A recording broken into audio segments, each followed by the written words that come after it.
qu'on a vu précédemment, il faut bien intégrer aussi que dans l'IoT, eh bien, chaque contrainte que l'on va vouloir imposer au système va impliquer des conséquences sur d'autres éléments que l'on peut vouloir contraindre par ailleurs.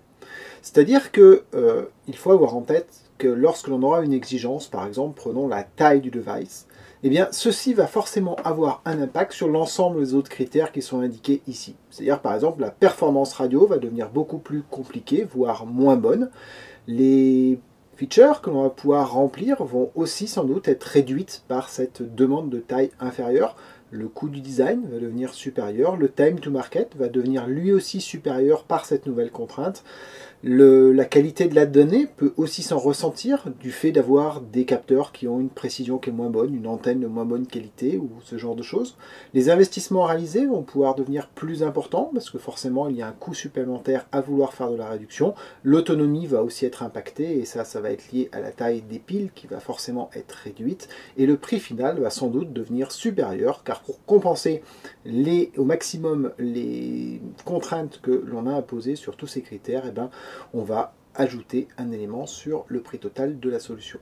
Donc ceci marche globalement pour chacune des directions qui est indiquée ici, et je dirais ceci n'est pas exhaustif, mais l'idée est de dire que lorsque l'on conduit un projet IoT, il faut bien penser à intégrer que chaque demande supplémentaire va se traduire par un impact sur d'autres demandes qui ont été effectuées. Ainsi, moi, dans mon expérience, j'ai souvent rencontré des gens qui m'ont dit que l'objet était très bien, mais que ce qu'il faudrait, c'est faire le même qui soit plus petit, moins cher et avec une meilleure autonomie. Vous comprenez bien que tout ceci n'est pas possible. Éventuellement, il est envisageable de faire quelque chose de plus petit, mais qui sera peut-être plus cher avec une autonomie réduite, de faire quelque chose avec une plus grande autonomie, qui sera sans doute plus gros, car plus de piles, et plus cher, car plus de piles, mais il ne sera pas possible de réduire l'ensemble des critères en même temps. Ça, c'est quelque chose de très important à comprendre. Il n'y a pas de magie, il s'agit d'électronique.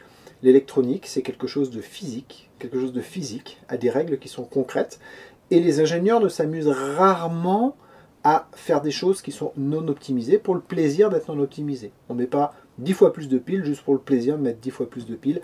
Généralement, c'est lié à une contrainte de coût, par exemple, ou de temps de design. Et si l'on veut changer ces données, il va falloir changer les contraintes.